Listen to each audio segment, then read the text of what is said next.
Hello, ഇന്ന് ഞാൻ ഒറ്റപ്പാലത്തുള്ള സ്റ്റുഡിയോയിലേക്ക് വന്നിരിക്കുകയാണ് കേട്ടോ. ഏട്ടനൊരു ഷർട്ട് എടുക്കാൻ വേണ്ടി വന്നതാണ്. തിരക്കിനൊരു കുറവും ഉണ്ടായിരുന്നില്ല കേട്ടോ. ചേച്ചിയുടെ മോൾ അവിടെ സെയിൽസിൽ വർക്ക് ചെയ്യുന്നുണ്ട്. അപ്പോൾ മീനുട്ടി അവൾക്കൊരു സർപ്രൈസ് കൊടുക്കാൻ വേണ്ടി അവൾ എവിടെയാണെന്നൊക്കെ തപ്പി കണ്ടുപിടിക്കുകയാണ്. അങ്ങനെ ഡ്രസ്സിങ്ങിൻ്റെ ഏരിയയിൽ അവൾ ഉണ്ടായിരുന്നു. അപ്പോൾ അവിടേക്ക് അവൾ പതുക്കെ പോയിട്ട് സർപ്രൈസ് കൊടുക്കുകയാണ്. അവൾ പെട്ടെന്ന് ഒരു കുട്ടി വന്നിട്ട് കയ്യുമ്പോൾ തട്ടിയപ്പോൾ അവൾ പെട്ടെന്ന് ഞെട്ടിപ്പോയി. അങ്ങനെ ഞങ്ങളൊരു സർപ്രൈസ് കൊടുത്തു. മീനുവിൻ്റെ കുറേ നാളത്തെ ആഗ്രഹമായിരുന്നു.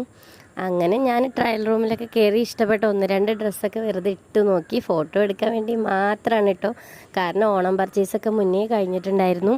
പിന്നെ അവളുടെ കൂടെ ഞങ്ങൾ സെൽഫിയൊക്കെ എടുത്തു. ഇതാണ് പിന്നെ ഞങ്ങൾ പോയത് ഒറ്റപ്പാലത്ത് KFC പുതിയതായിട്ട് വന്നിട്ടുണ്ടെന്ന് പറഞ്ഞു. അപ്പം ഞാൻ ഇതുവരെ KFC കഴിച്ചിട്ടില്ല. അപ്പം മീനൊരാഗ്രഹം പറഞ്ഞ കാരണം അങ്ങനെ അതൊന്ന് സാധിച്ചു കൊടുത്തതാണ്.